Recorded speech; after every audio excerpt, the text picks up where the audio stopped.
पूरी आएगी।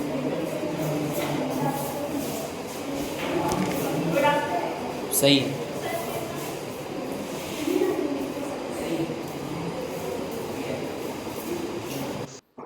अच्छा, उसमें ना एक चीज जरा लिखो, जैसे इलेक्टोरल कॉलेज लिख लिया था, कौन कौन वोट डालता है राष्ट्रपति के चुनाव में, कौन वोट डालता है, ये लिखा? एक बार देखो पीछे, नहीं लिखा है? चलो पहले इसको लिख लो।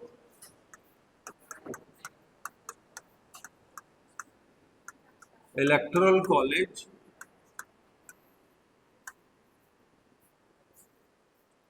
मतदाता मंडल लिख लो हिंदी में।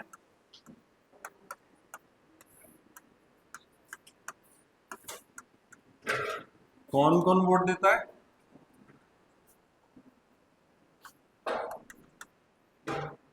All elected member of parliament for Rajya Sabha, Rajya Sabha के सभी निर्वाचित सदस्य। इस वर्ड पे ध्यान रखना, इलेक्टेड ही होगा केवल, नॉमिनेटेड नहीं होगा।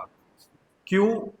क्योंकि 12 लोग राज्यसभा में नॉमिनेटेड होते हैं, तो इनको वोट नहीं देने दिया जाता है, इसीलिए ये वर्ड लिखा है। फिर all elected member of parliament for Lok Sabha, इसमें भी 2 मेंबर नॉमिनेटेड होते थे, जिनको एंग्लो इंडियंस कहा जाता था। अब ये प्रोविजन हट गया है, पहले था अब नहीं है, ध्यान रखना। ऐसे यूरोपियंस, ऐसे अंग्रेज जो भारत छोड़ के नहीं गए, इंडियन बन गए, उन्हीं को कहते हैं एंग्लो इंडियन। तो 2 लोग लोकसभा में जाते थे, राष्ट्रपति उनको नॉमिनेट करता था। तो जब हम लिख रहे हैं ना इलेक्टेड, तो इसका मतलब नॉमिनेटेड वोट नहीं देगा, है ना? तो ये 2 भी वोट नहीं देते थे। अब यहाँ जो ट्विस्ट है वो ये कि ये 2 का जो प्रोविजन था, इसको हटाया गया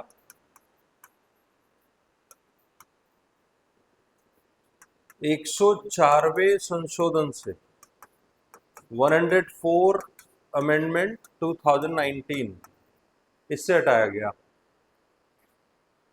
अब जब ये है ही नहीं, तो इसका मतलब लोकसभा में सभी इलेक्टेड ही बचे होंगे, जो नॉमिनेटेड थे वो प्रोविजन ही हट गया, तो इसका मतलब सब इलेक्टेड है। तो ये हो सकता है कि फ्यूचर में जो क्वेश्चन आएगा वहां ये शब्द ना हो, लोकसभा के रेफरेंस में ध्यान रखना, क्योंकि लोकसभा में अब जितने भी हैं वो सब कौन है? इलेक्टेड है। तो नॉमिनेटेड का सवाल ही नहीं आएगा।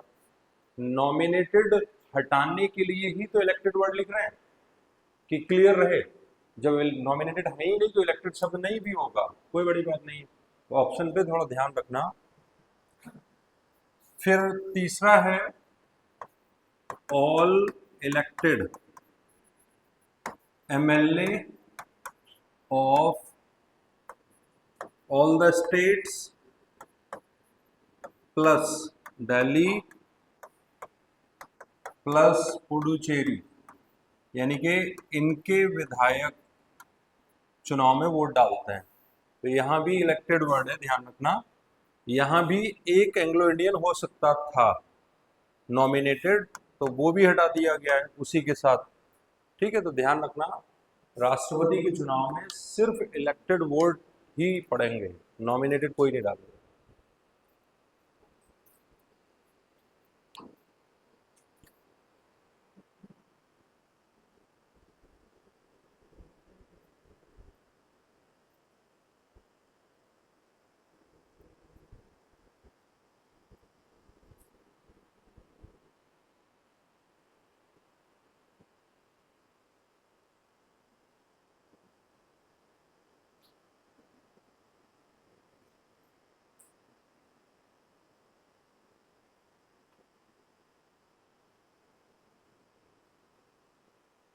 बना लिया?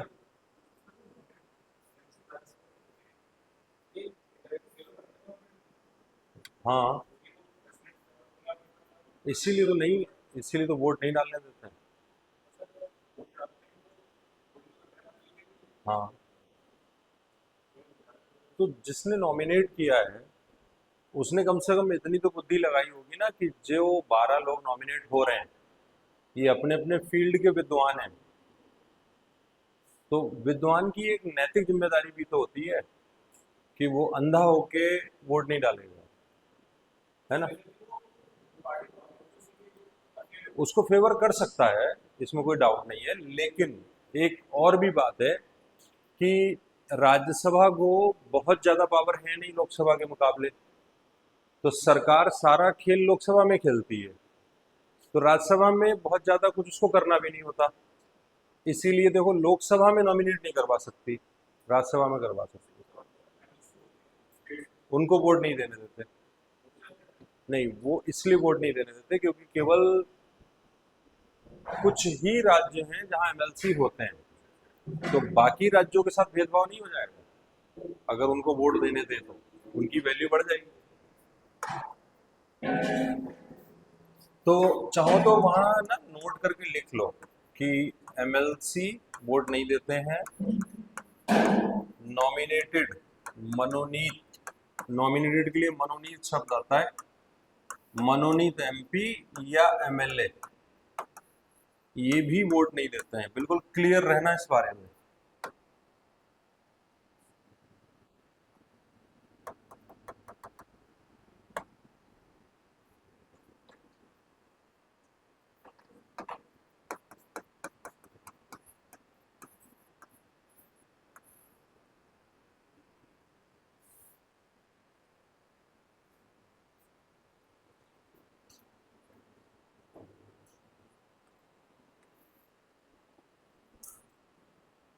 बना लिया? आगे देखो। अब यहां जैसे एमएलए भी वोट दे रहे हैं,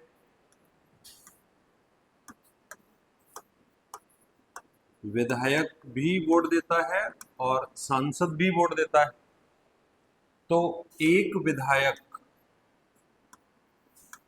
जो वोट दे के आएगा उसकी वैल्यू कितनी होगी?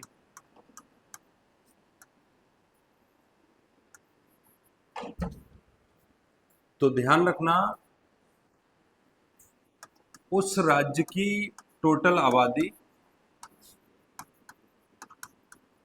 वो जनगणना के अकॉर्डिंग होगी जितनी भी हो, और नीचे विधायकों की संख्या या एमएलए की संख्या,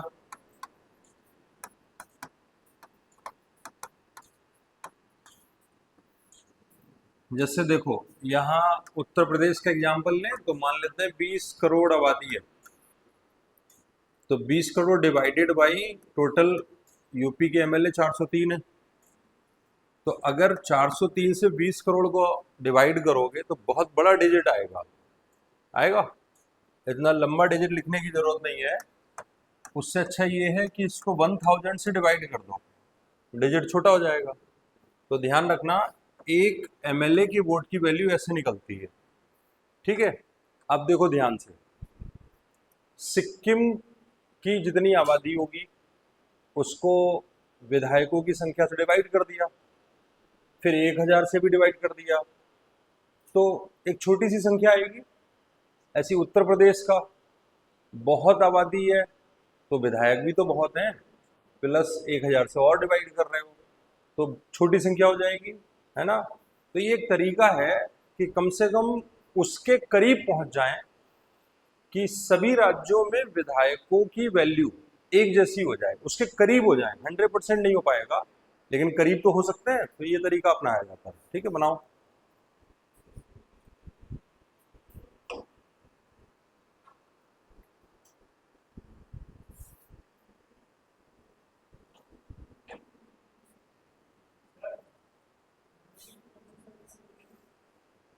मनोनीत जैसे कला, विज्ञान, समाज सेवा, इसके जो बहुत अपने फील्ड के महारथी होते हैं उनको मनोनीत कर देता है राष्ट्रपति प्रधानमंत्री के कहने पे, वो कहलाते हैं मनोनीत।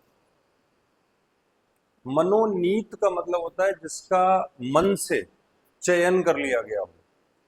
तो राष्ट्रपति अपने मन से किसी को भी सिलेक्ट कर लेता है, लेकिन अब ऐसा भी नहीं है।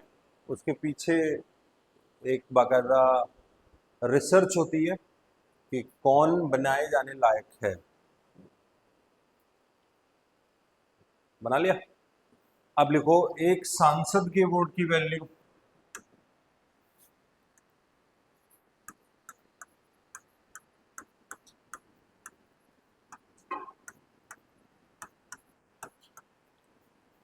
एक मेंबर ऑफ पार्लियामेंट के वोट की वैल्यू।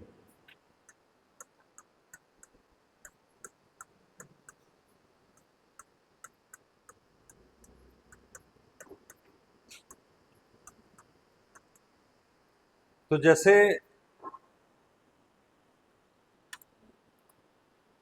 हाँ अंकित, नमस्कार।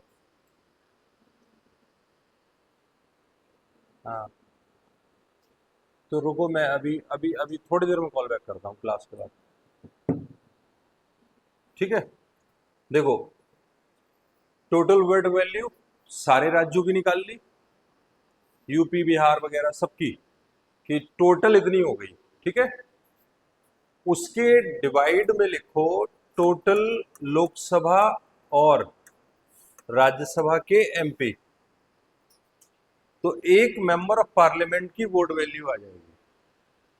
अब आप ध्यान से देखो, पूरे भारत के एमएलए की वोट वैल्यू निकाल ली, जोड़ ली, और सांसदों की संख्या से डिवाइड कर दिया। तो भले ही सिक्किम का कोई सांसद हो, गोवा का हो या यूपी का हो, वोट वैल्यू एक जैसी आएगी। विधायक में वैल्यू थोड़ी अलग हो सकती है, लेकिन इसमें एक ही आएगी। ठीक है, बनाओ।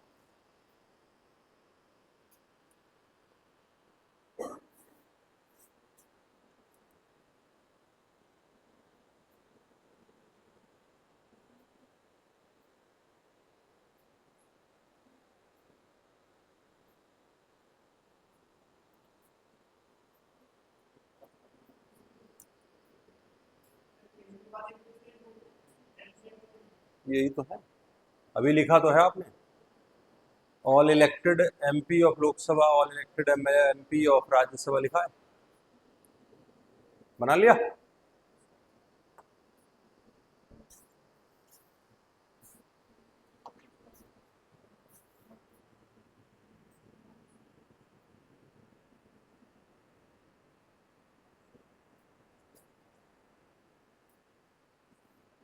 चलो अच्छा, कुछ फैक्ट लिख लो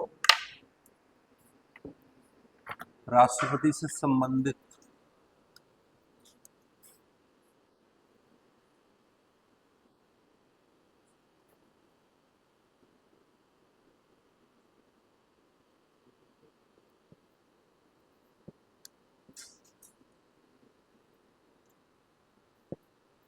लिखो एकमात्र व्यक्ति जो 2 बार राष्ट्रपति बने, एकमात्र व्यक्ति जो 2 बार राष्ट्रपति बने, the only person who became the president for 2 terms, जो 2 बार राष्ट्रपति बने, डैश लगा दो, राजेंद्र प्रसाद।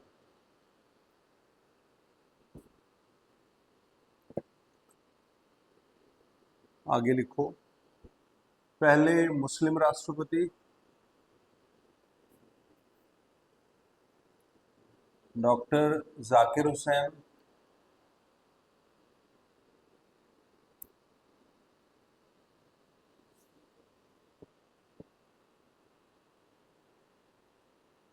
नेक्स्ट लिखो पहले राष्ट्रपति जो कार्यकाल के दौरान, पहले राष्ट्रपति जिनकी कार्यकाल के दौरान मृत्यु हुई, जिनकी कार्यकाल के दौरान मृत्यु हुई, first president who died during the office, during the office doctor Zakir Hussain. Next लिखो पहले सिख राष्ट्रपति, फर्स्ट सिख प्रेसिडेंट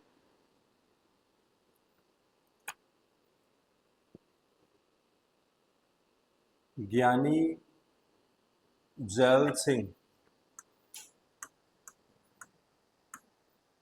ज्ञानी gel Singh.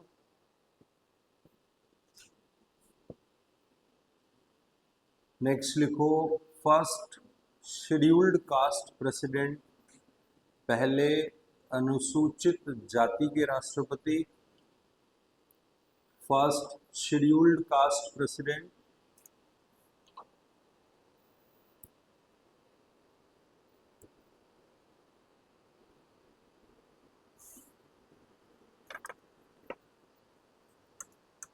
KR Narayanan.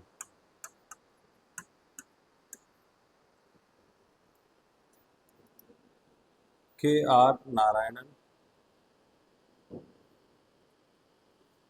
Next,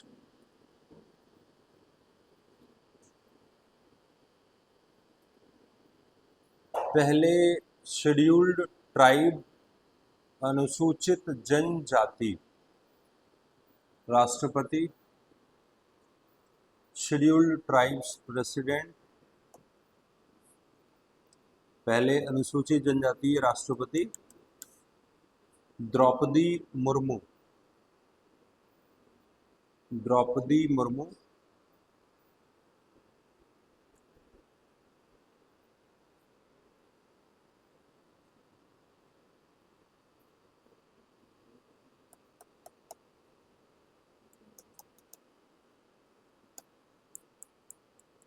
ठीक है, आगे लिखो, the salary of the president, राष्ट्रपति का वेतन है, राष्ट्रपति का वेतन, salary of the president 5 lakh रुपए पर मंथ। 5 लाख रुपए पर मंथ।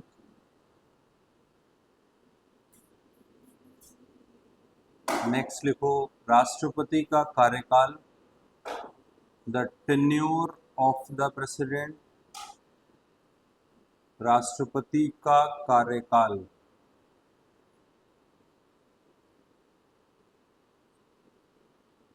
डैश लगा दो 5 साल। नेक्स्ट लिखो, कोई व्यक्ति कितनी बार भी राष्ट्रपति बन सकता है। कोई व्यक्ति कितनी बार भी राष्ट्रपति बन सकता है। Any person may become the president for any number of tenures.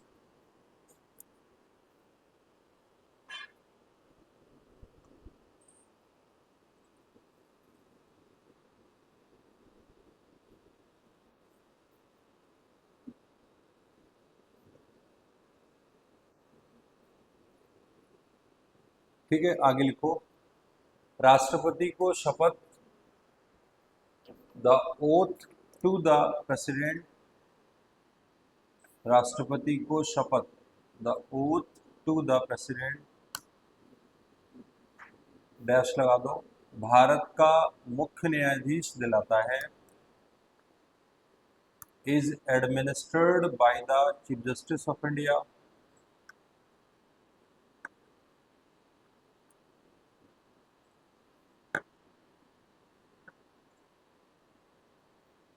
Next, राष्ट्रपति अपना इस्तीफा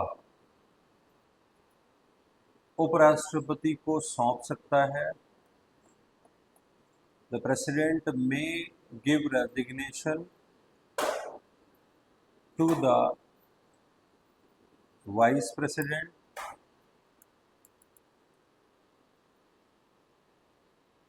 जो तुरंत लोकसभा अध्यक्ष को इसकी सूचना देगा। Who will immediately inform to the Speaker of Lok Sabha।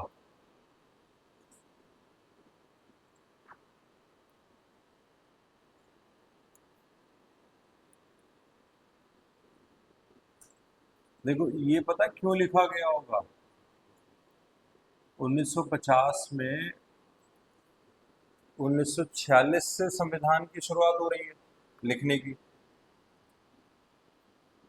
तो 1950 के आसपास, ये आपको बहुत अच्छे से पता है कि मुरादाबाद में जो एमपी चुना जाएगा उसके घर टेलीफोन तो होगा नहीं।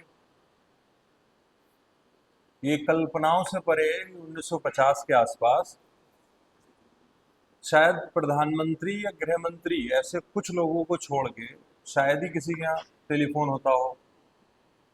और उससे भी बुरी कल्पना ये करो कि बिहार के किसी सबसे पिछड़े जिले में कोई सांसद चुना गया है, तो बिहार जैसे राज्य में सांसद के यहाँ टेलीफोन होना नेक्स्ट टू इम्पॉसिबल रहा होगा।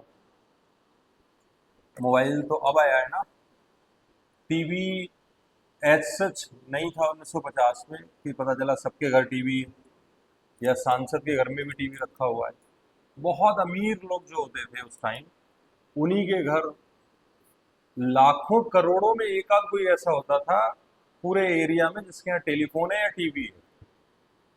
ये तो जैसे जैसे आप 1950 के बाद आगे बढ़े हैं तब ये चीजें आई हैं। तो ये पॉइंट शायद इसीलिए लिखा गया होगा कि बताने का साधन तो था नहीं उस टाइम।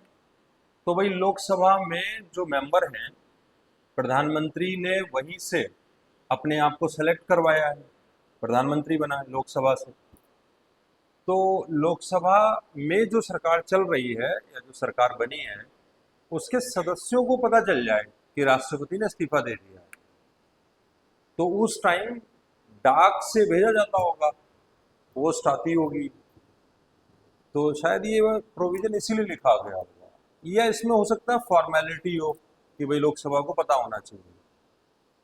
वरना अब अगर संविधान लिखा जाता तो इसको दूसरे तरीके से लिखा जाता है, इस पॉइंट को, कि जैसे ही राष्ट्रपति इस्तीफा देगा, उपराष्ट्रपति तुरंत सारे एमपी और उन लोकसभा के एमपी को सबको फोन करवाता या मेल करवाता, ऐसा लिखा होता। ठीक है, तो ये मतलब बड़ी अजीब बात है कि सूचना दोगे तो क्या कर लोगे सूचना देके, है ना। चलो आगे लिखो।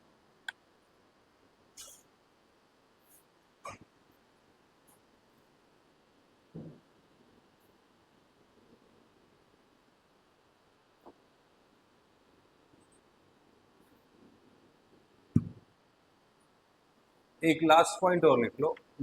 राष्ट्रपति को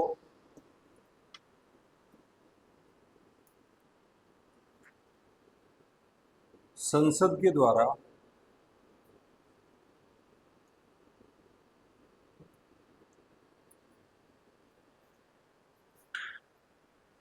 महाभियोग की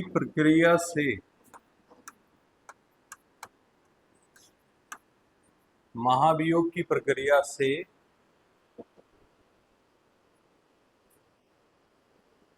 केवल संविधान के उल्लंघन के आधार पर, केवल संविधान के उल्लंघन के आधार पर ही हटाया जा सकता है। The president may be removed by the impeachment of the parliament,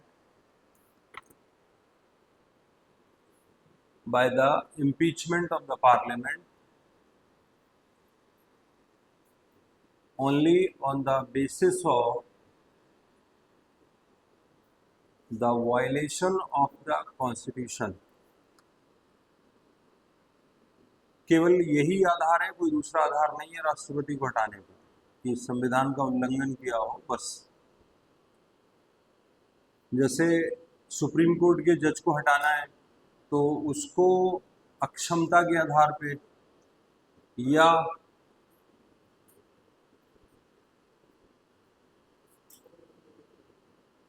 misconduct के आधार पे, तो वहां दो आधार है और यहाँ केवल एक ही आधार है, वो भी संविधान का उल्लंघन, जो किसी और से मैच नहीं करता हटाने के मामले में। ठीक है, तो बड़ा यूनिक है राष्ट्रपति को हटाना। अब लिखो the powers of the president, राष्ट्रपति की शक्तियां।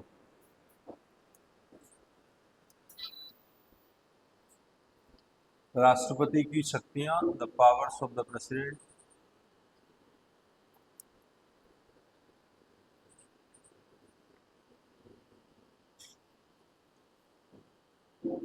उसमें पहली पावर लिखो डैश लगा के।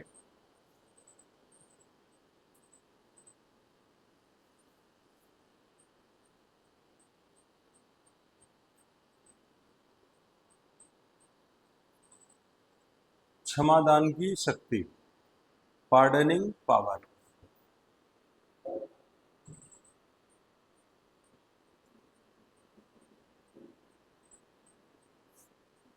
डैश लगा के लिखो।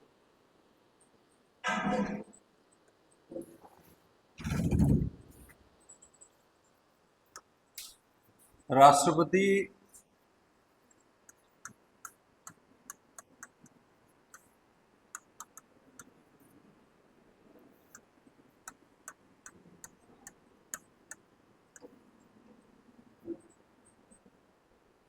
आर्टिकल 72 के तहत लिखो।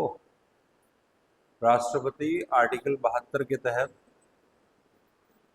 और राज्यों के राज्यपाल और राज्यों के राज्यपाल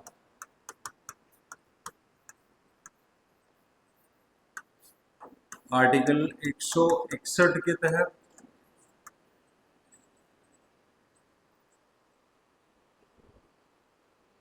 लोगों की सजा को माफ कर सकते हैं। The president in article 72 and governors in article 161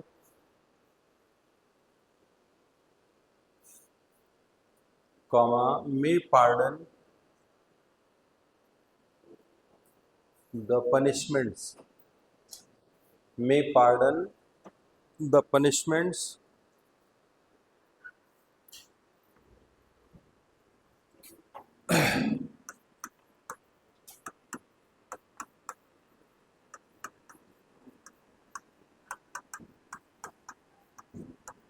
देखो, जब किसी को फांसी की सजा हुई हो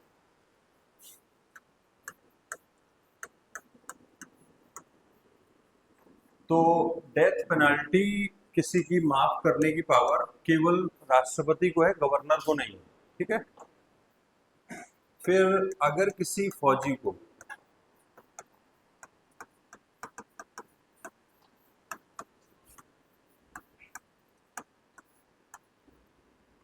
फौज की अदालत, जिसको कोर्ट ऑफ मार्शल कहते हैं, सेना अदालत, उसने कोई सजा दी तो उसको भी राष्ट्रपति ही माफ कर सकता है, गवर्नर माफ नहीं कर सकता। ठीक है।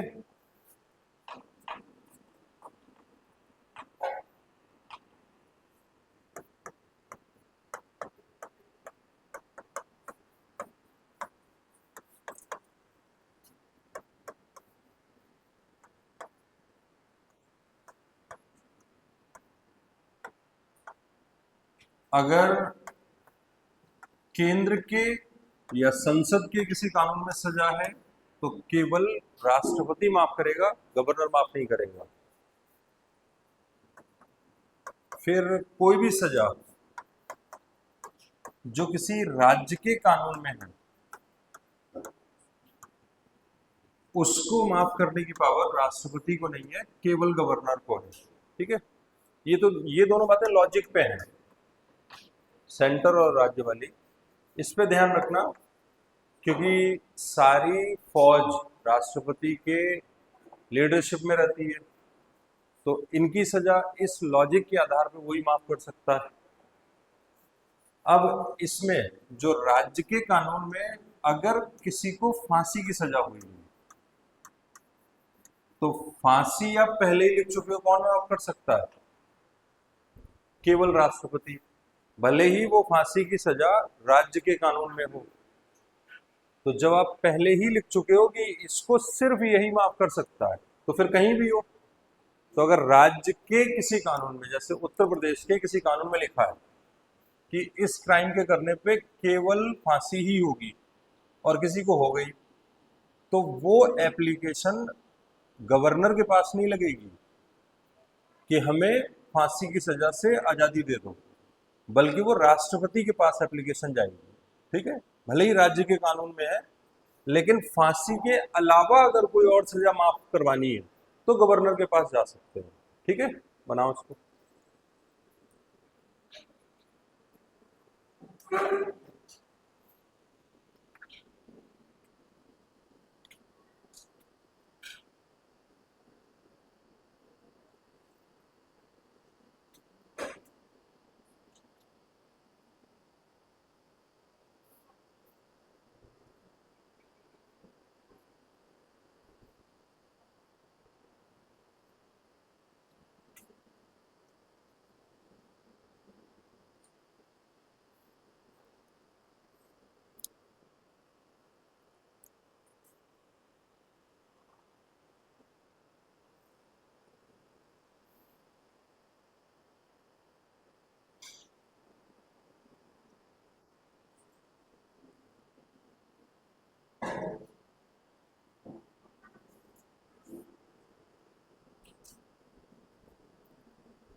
बना लिया? अगली पावर लिखो, सैन्य शक्तियां, मिलिट्री पावर्स। सैन्य शक्तियां, मिलिट्री पावर्स।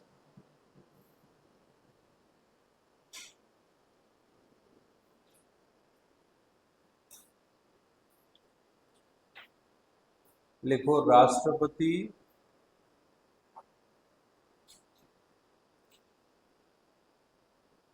तीनों सेनाओं का सर्वोच्च सेनापति होता है। The president is the supreme commander of the three forces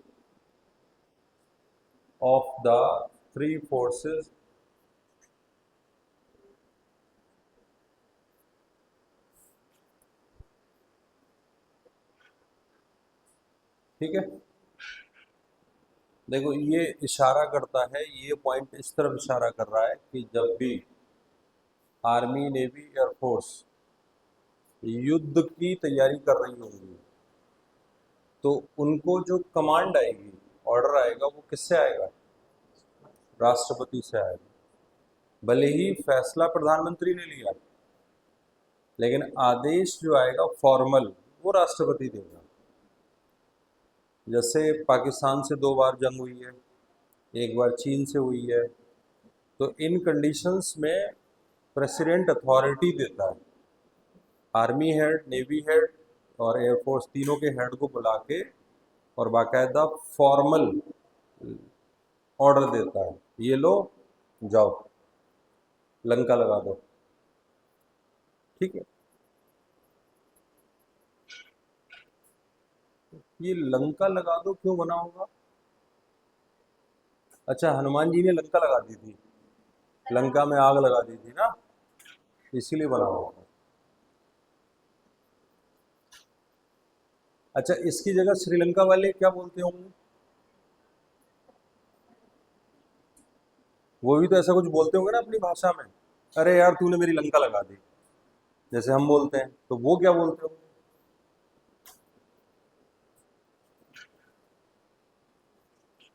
वो बोलते होंगे अरे क्यों हनुमान जी बना घूम रहा है ना, यही बनेगा। अब मजे की बात बताऊं आपको, वो लोग इस कहानी को जानते भी नहीं कि हनुमान जी यहाँ कभी आए थे और श्रीलंका में लंका लगा दी, ये जानते भी नहीं है वहां।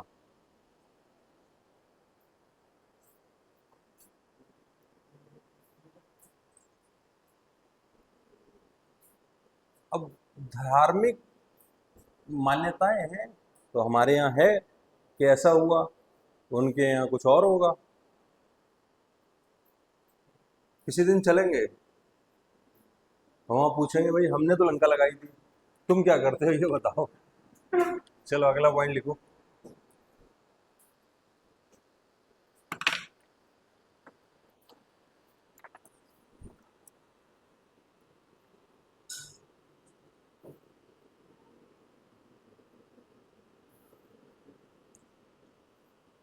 अध्यादेश जारी करने की शक्ति, the power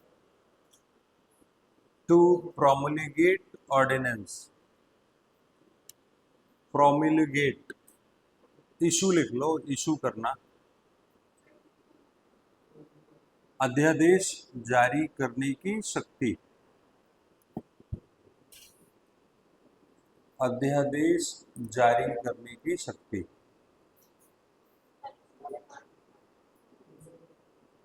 the power to प्रोमुलगेट, या उसकी जगह इशू वर्ड लिख लो, power to promulgate the ordinance. देखो आर्टिकल 123 में राष्ट्रपति और आर्टिकल 213 में राज्यों के राज्यपाल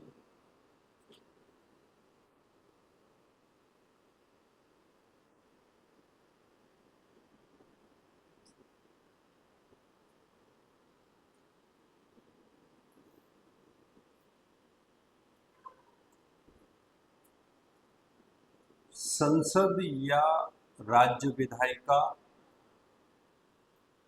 संसद या राज्य विधायिका के सत्र में ना होने पर, के सत्र में ना होने पर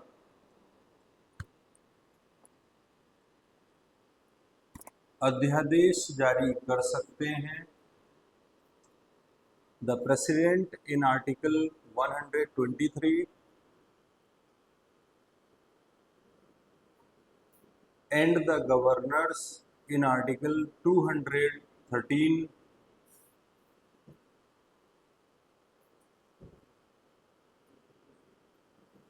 comma may issue या may promulgate ordinance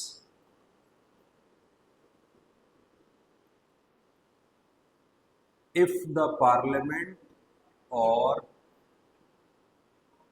state legislature is not in session, session SESSION is not in session। ठीक है, देखो कानून बनाने का काम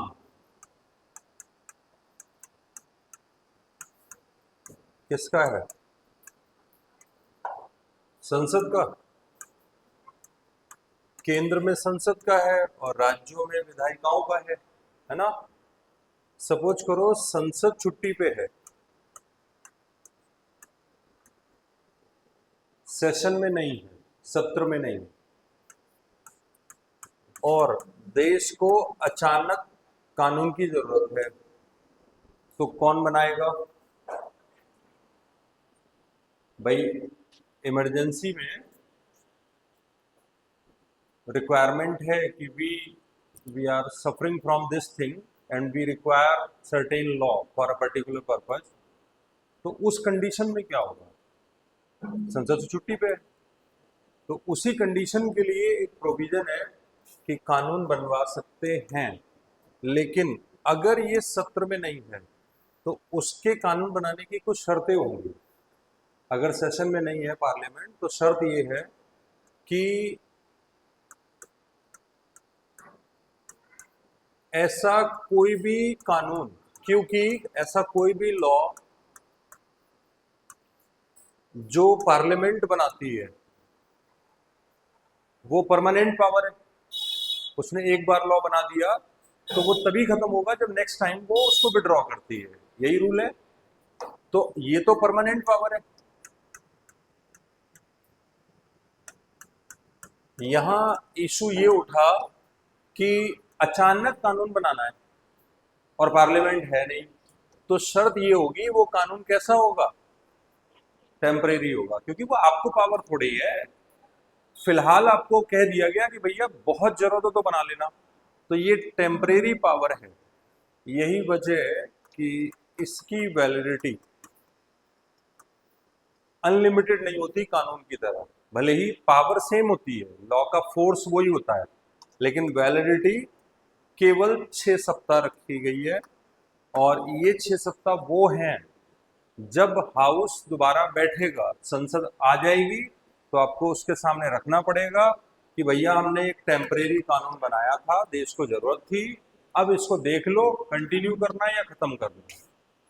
तो जिस दिन संसद का कोई भी हाउस आके बैठेगा उससे 6 सप्ताह काउंट होंगे, तो 6 सप्ताह तक वैलिड रहेगा, उसके बाद वो खत्म हो जाएगा।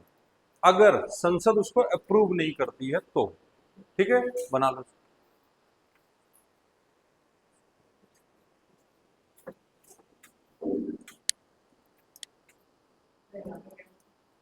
हाँ,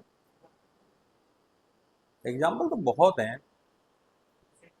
संसद को जब भी जरूरत पड़ती है, तो मतलब संसद को क्या, सरकार को, ये संसद संसद नहीं है तो वो तुरंत राष्ट्रपति से कहती है जरा एक ऑर्डर करना, प्रोमुलगेट करना ऑर्डिनेंस, हम ये कानून बनाना चाहते हैं। इमरजेंसी अलग चीज हो गई। इमरजेंसी में संसद तो रहती है ना, संसद हट थोड़ी जाती है। ये तो नॉर्मल दिनों में भी होता है। जैसे अभी बजट सेशन खत्म हो गया, ठीक है, अब विंटर सेशन आएगा। पहले बजट सेशन, फिर मॉनसून सेशन आता है, फिर विंटर सेशन आता है। तो अब मॉनसून सेशन भी खत्म हो गया, अब विंटर सेशन आएगा अक्टूबर में। अक्टूबर की छुट्टी रहेगी, नवंबर से आएगा, ठीक है। अब सपोज करो अभी अगर संसद ना चल रही हो, अक्टूबर में छुट्टी रहती है संसद की, मान लो अक्टूबर में कानून की जरूरत पड़ जाए तो क्या होगा। तो ऐसा थोड़ी है कि देश में कानून की जरूरत बता के पड़ेगी, अक्टूबर में पड़ गई, जून में पड़ गई, ये 2 महीने, और जनवरी तीसरा महीना, ये छुट्टी के होते हैं संसद के। तो इन महीनों में अगर जरूरत पड़ जाए तो क्या होगा, बिल बिल लाओगे तो कहाँ, संसद तो छुट्टी पे है। तो ऑर्डिनेंस जारी कर लिया जाता है, फिर जैसी संसद बैठती है तुरंत उसके सामने रख देते हैं। हाँ,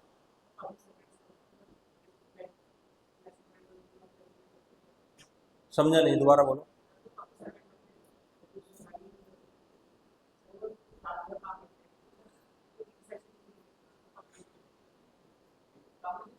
तो 3 सेशन कम है।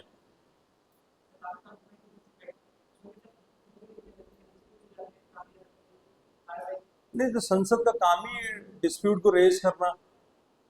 अब आप ये कहो कि वो माननीय है ना, माननीय सांसद जी, तो वो नियम अपने फेवर में तो बनाएंगे ही। अब कोई भगत सिंह जैसा देश का प्रधानमंत्री बन जाए तो वो सबको लाइन पे लाके खड़ा कर दे कि कोई छुट्टी नहीं होगी,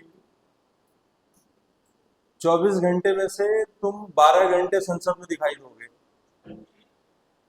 केवल 7 घंटे के लिए घर जाओगे, है ना। तो हो सकता है कि कोई ऐसा आए और कहे नहीं, राजनीति का मतलब 100% devotion and dedication to the nation, ऐसा नियम बना दे वो कि राजनीति में वही आएगा जो सब कुछ न्यौछावर कर सके फौजी की तरह।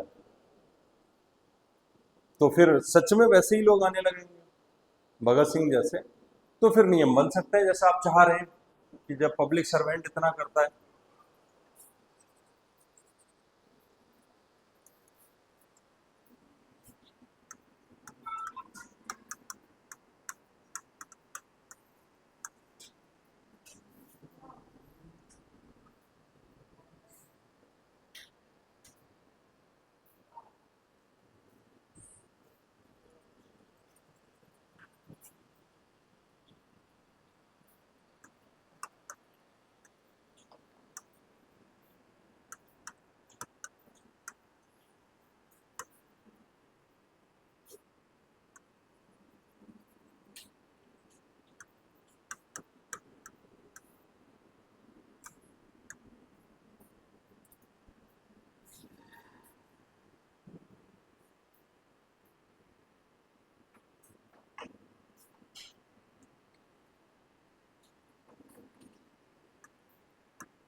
देखो, सेशन या सत्र का मतलब है बैठक का चलना, लोगों का बैठना। जैसे हम लोग क्लास कर रहे हैं तो इसका मतलब ये सेशन चल रहा है, ठीक है। तो मान लो ये सत्र, ये सेशन लोकसभा का चल रहा है लेकिन राज्यसभा नहीं है, तो क्या इस कंडीशन में ऑर्डिनेंस जारी हो सकता है? एक हाउस चल रहा है, एक नहीं चल रहा है, जारी हो सकता है या नहीं? हाँ ना में जवाब दो। नहीं। ठीक। क्यों? लॉजिक क्या है? क्योंकि संसद का कोई हाउस तो चल रहा है ना, कोई भी हाउस चल रहा है इसका मतलब संसद चल रही है, ठीक है। फिर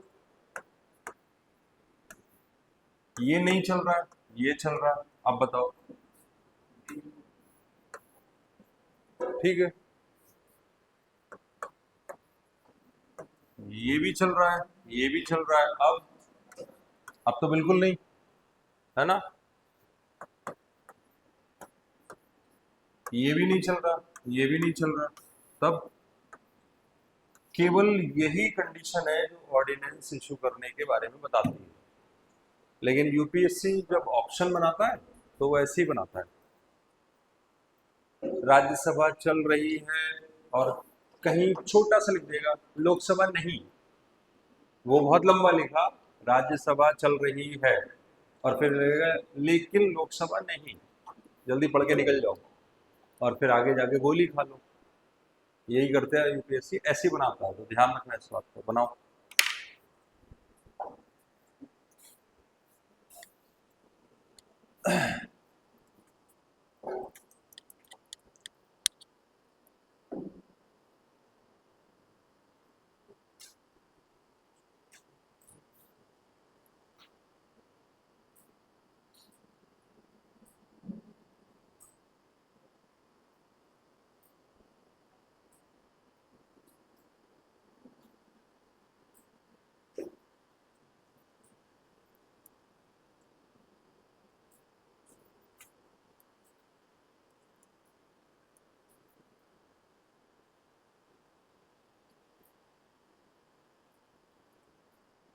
अब इसमें देखो, एक हो सकता है कि राज्य पे पूछ ले,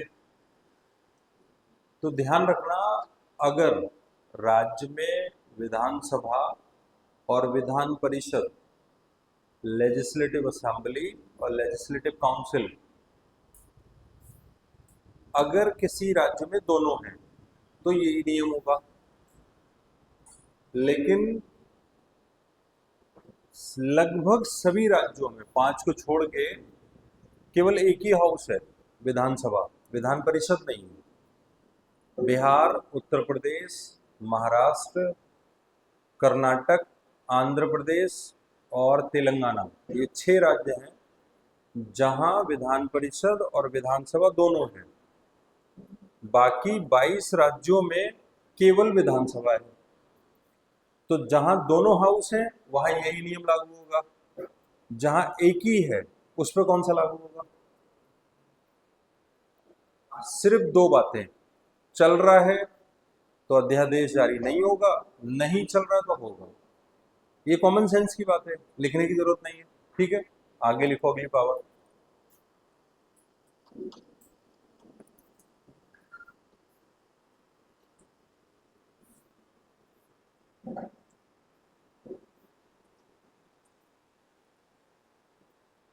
सुप्रीम कोर्ट से सलाह लेने की शक्ति,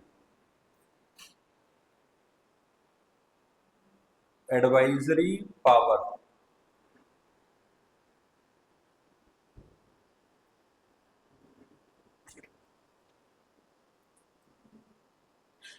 लिखो, आर्टिकल 143 के तहत, अंडर आर्टिकल 143, 143,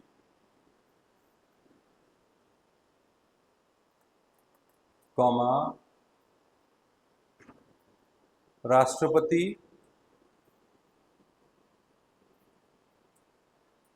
किसी कानून या तथ्य के प्रश्न पर the president may take advice from supreme court या तथ्य फैक्ट। जैसे तुमने चश्मा लगाया है तो तुम्हारा चश्मा एक फैक्ट है जो दिख रहा है। वो चीज क्वेश्चन ऑफ लॉ होती है जो दिखती नहीं है लेकिन कॉन्सेप्ट में होती है, उसको क्वेश्चन ऑफ लॉ कहते हैं।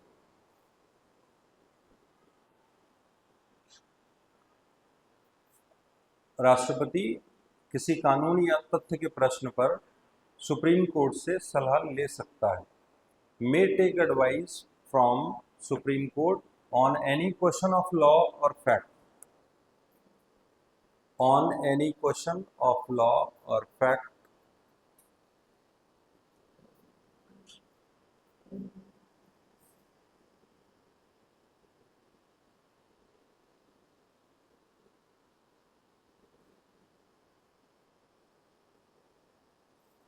ठीक है, देखो इसका एक रीसेंट एग्जाम्पल लिख लो। जैसे अगर पहला लिखना हो, इसके तहत पहला एग्जाम्पल क्या आया?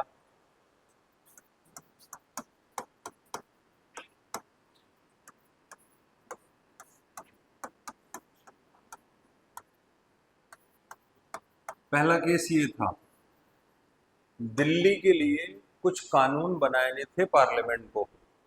तो कौन से कानून पार्लियामेंट बना सकती है दिल्ली के लिए, कौन से नहीं, उसी में ये रेफरेंस आया था, यानी कि सलाह ली थी राष्ट्रपति ने सुप्रीम कोर्ट से। ठीक है, ये क्वेश्चन ऑफ लॉ है, कानून का सवाल है ना। और जो रिसेंट है वो है तमिलनाडु गवर्नर से रिलेटेड एक केस है।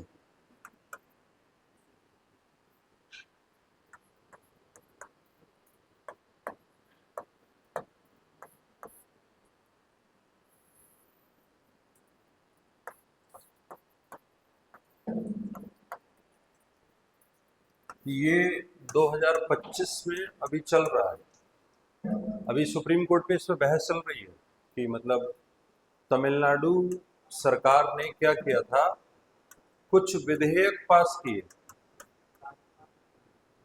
और तमिलनाडु के विधेयक जाहिर सी बात है मुख्यमंत्री के कहने पे पास हुए। गवर्नर ने क्या किया, उन पे साइन करने से मना कर दिया। तो ये तो फिर कॉन्स्टिट्यूशनल जो सेटअप है वो ही फेल हो रहा है। भारत में मंत्री परिषद वाली सरकार होती है, संसदीय व्यवस्था जिसमें मंत्री उत्तरदायित्व होता है, मिनिस्ट्रियल फॉर्म ऑफ गवर्नमेंट है भारत में। और मिनिस्ट्रियल फॉर्म ऑफ गवर्नमेंट के बिल आए और ये आदमी जो सेंटर का भेजा हुआ है वो बिल पे साइन नहीं कर रहा। तो इस मुद्दे को लेके फिर तमिलनाडु सरकार सुप्रीम कोर्ट आई। सुप्रीम कोर्ट ने एक बड़ा भयानक जजमेंट दे दिया, कहा कि तमिलनाडु जो कह रहा है वो सही है और गवर्नर ने जो किया वो गलत किया। फिर उसने कहा कि गवर्नर की आगे से ये जिम्मेदारी होगी कि वो 1 महीने के अंदर साइन करेगा, जबकि संविधान में नहीं लिखा है। और अगर वो राष्ट्रपति के लिए बिल रोक रहा है, राज्य का बिल, कि भाई तुम देखो, तो अगर वो उसको भेजेगा तो उसके बाद भेजने और फिर वापस आने उसके लिए शायद 3 महीने का टाइम दिया है कि इतने में क्लियर करना होगा। तो ये तो वो बात हो गई जो संविधान में लिखी ही नहीं है। भाई कोई राज्य ऐसा है जो ऐसा कानून बना रहा हो जो देश को आगे जाके नुकसान दे, और तुम कह रहे हो कि नहीं साइन करना होगा, तो फिर तो ये संविधान लिखने वालों ने क्यों नहीं लिखा अगर ये सही है तो। इसी पे बहस हुई। तो सेंट्रल गवर्नमेंट इस केस में आर्टिकल 143 के तहत सुप्रीम कोर्ट गई है और सलाह मांगी है कि आपने जो ये केस डिसाइड किया है क्या ये सही है, संविधान के खिलाफ नहीं जा रहा है। ये जो कानूनी इसमें आपने ऑर्डर दिए हैं ये कहीं ना कहीं गलत हैं। ये सेंटर कहेगा, रोज आर्ग्यूमेंट हो रहा है इस पर, न्यूज में सुन रहे होगे शायद, अगर ध्यान दे रहे होगे तो। ठीक है, तो वहीं पे लिख लो। पहला केस वो है और रिसेंट ये है तमिलनाडु गवर्नर वाला।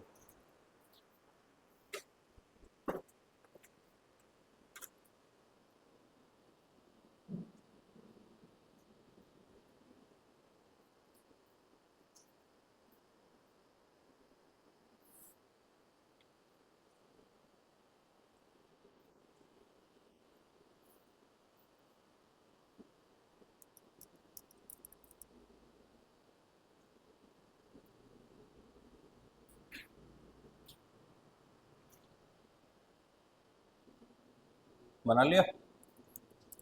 अब देखो इसमें एक बात लिखी है कि राष्ट्रपति सलाह ले सकता है सुप्रीम कोर्ट से, इसीलिए उसकी सलाहकारी पावर है। लेकिन एक समस्या है, आप कह रहे हो सलाह ले सकता है, मे टेक एडवाइस।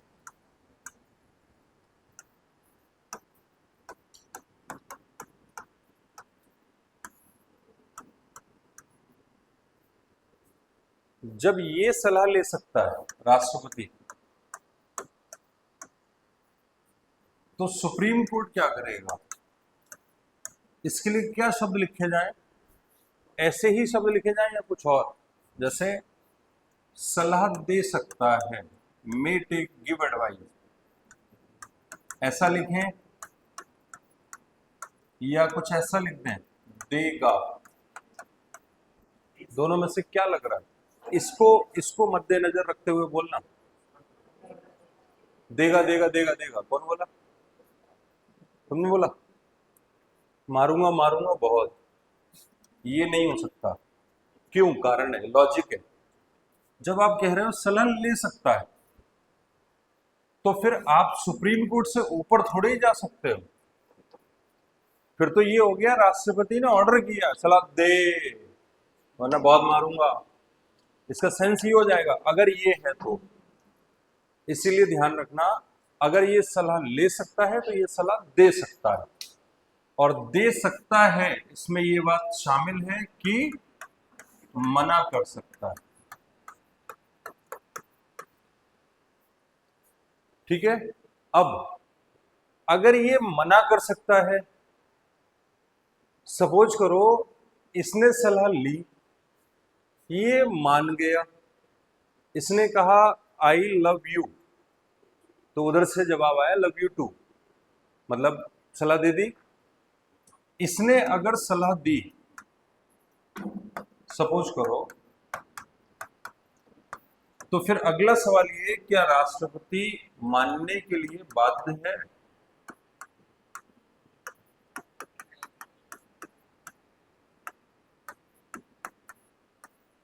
कोई कंपल्सन है राष्ट्रपति के ऊपर माननी पड़ेगी? नहीं।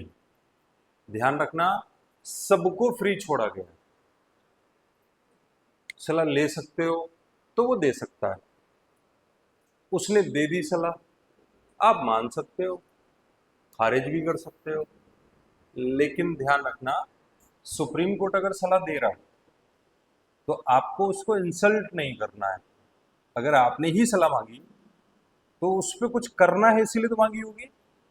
तो आपकी ये कॉन्स्टिट्यूशनल मोरालिटी होनी चाहिए कि आप सुप्रीम कोर्ट ने जो कहा वो मानो। तो आमतौर पे ऐसा अभी हुआ नहीं है कि सलाह ना मानी हो, अगर दी है तो मान लेती है सरकार। ठीक है, तो ये बात तो सही है, लेकिन इसमें ये बात छुपी हुई है कि राष्ट्रपति सलाह मान लेता है। ठीक है, चाहो तो बना लो इसको। हाँ, कई बार किया है। बाबरी मस्जिद का केस आया था, राम जन्मभूमि और बाबरी विवाद हुआ था।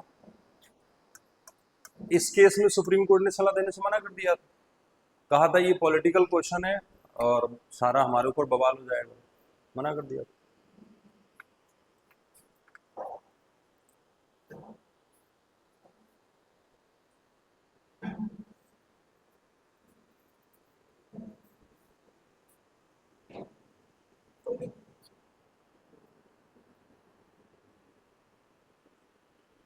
बना लिया।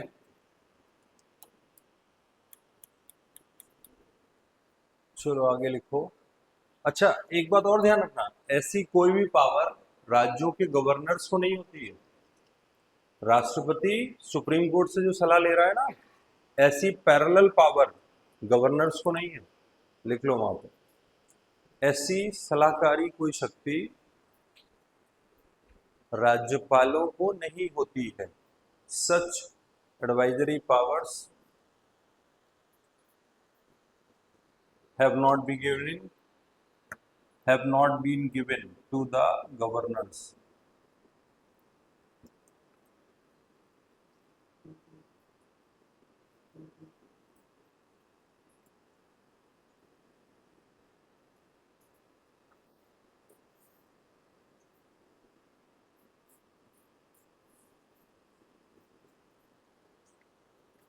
अब नेक्स्ट पॉइंट लिखो, कौन से नंबर का है?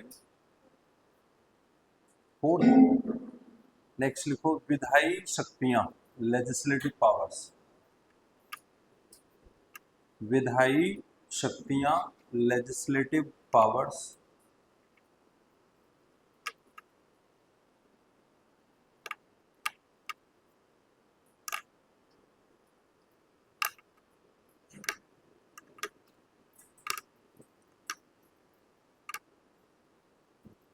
देखो इसको ऐसे समझो, लिखने में तो टाइम लगेगा। कोई भी बिल पहले एक हाउस से आता है, वहां से पास हो जाता है, फिर दूसरे हाउस में जाता है। ये हो सकता है कि वो ऐसे आया हो, दोनों को सेम पावर है ना। फिर मान लेते हैं वो यहां से भी पास हुआ, अब वो राष्ट्रपति के पास आ गया। राष्ट्रपति के लिए एक आर्टिकल लिखा गया है, आर्टिकल 111। इसमें लिखा है कि राष्ट्रपति विधेयक पर जब अनुमति दे देगा तो वो विधेयक अधिनियम बन जाएगा।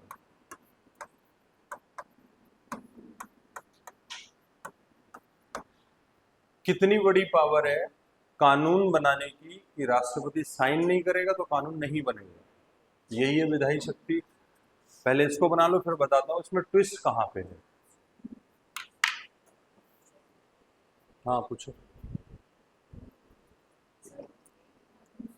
हम्म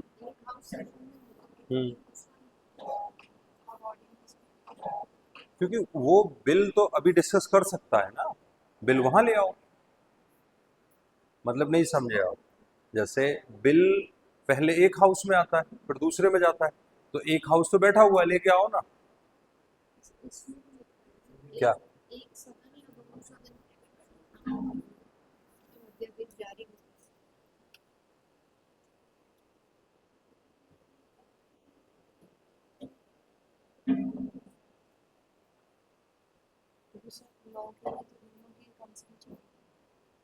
एक सदन या दोनों सदनों की बैठक ना हो रही हो।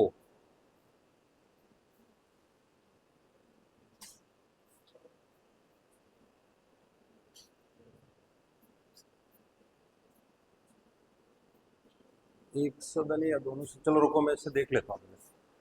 फिलहाल ये बनाओ।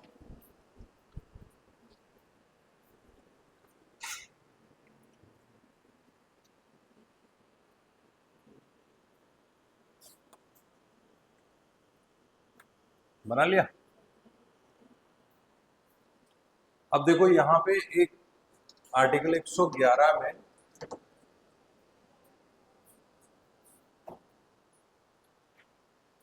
मान लो वो अनुमति दे दे, तब तो वो अधिनियम बन जाएगा। सपोज करो वो अनुमति ना दे, एसेंट ना दे,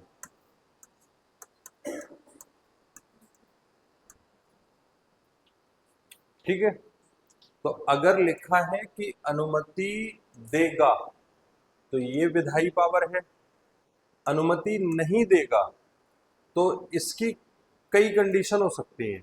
एक, वो अनुमति ना देके उसको लौटा दे, जो बिल आया उसको लौटा दे। एक कंडीशन ये हो सकती है, एक कंडीशन ये भी हो सकती है कि वो होल्ड कर दे, हो सकती है। तीसरी कंडीशन और हो सकती है कि वो अनुमति देने से ही मना कर दे, हो सकता है ऐसा। तो इन तीनों कंडीशन को जो आर्टिकल 111 में ही छुपी हैं कहीं, मतलब अगर हम बोलना चाहें तो कहेंगे इसमें छुपी हुई है, तो इस आर्टिकल में जो ये तीन बातें छुपी हैं, इन्हीं तीन बातों को मिला के भारत के राष्ट्रपति के रेफरेंस में कहा जाता है कि वो इस पावर का यूज कर रहा है, वीटो पावर का। ठीक है, पहले बनाओ।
हम्म, वो सही, इन्होंने सही बोला। एक यहाँ पे ना थोड़ा सा एक बार देख लो, करेक्ट कर लो। ये वाला जो लिखा था ऑर्डिनेंस वाला, इसमें गलती हुई है। आर्टिकल 123 ये कहता है या 213 ये कहता है कि जब संसद के दोनों सत्र, दोनों सदन सत्र में हों, उसके अलावा, यानी कि अगर दोनों हाउस बैठे हैं तो इसके अलावा क्या कंडीशन बन सकती है। जैसे ये दोनों बैठे हैं तो इस कंडीशन में ऑर्डिनेंस इशू नहीं होगा, ये तो सही है। अब इसके अलावा और कोई कंडीशन है तो जारी हो सकता है, बस इतना सही कर लो।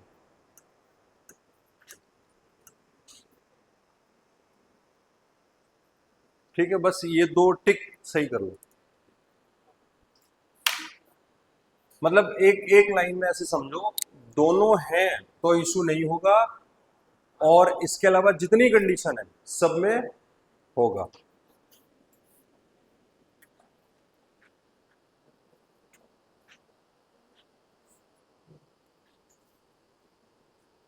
चलो अगली पावर लिखो। ये नोट कर लिया था उससे पहले वाला। ठीक है, अगली पावर लिखो। कौन से नंबर पे है? पांचवा। अब एक अलग से चाहो तो उसी में पावर बना दो, वीटो पावर।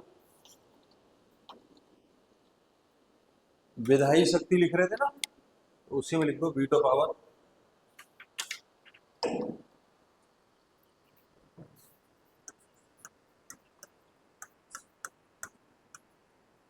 अनुमति देना अगर विधायी शक्ति है तो ना देना भी विधायी शक्ति है, तो वो ही कहलाता है वीटो।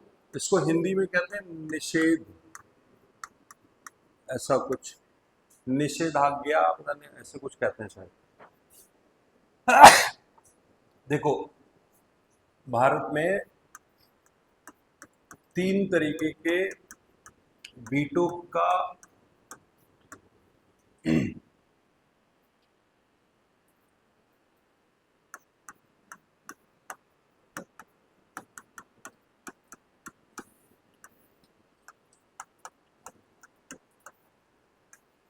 इस्तेमाल हो सकता है, लेकिन ये बड़ी रेयर कंडीशन होगी, क्योंकि संविधान ये कहता है कि मंत्रिपरिषद जो कहेगा वो राष्ट्रपति को मानना है। ठीक है, और ये रेयर कंडीशन कब होंगी? जब ऐसी कोई कंडीशन बने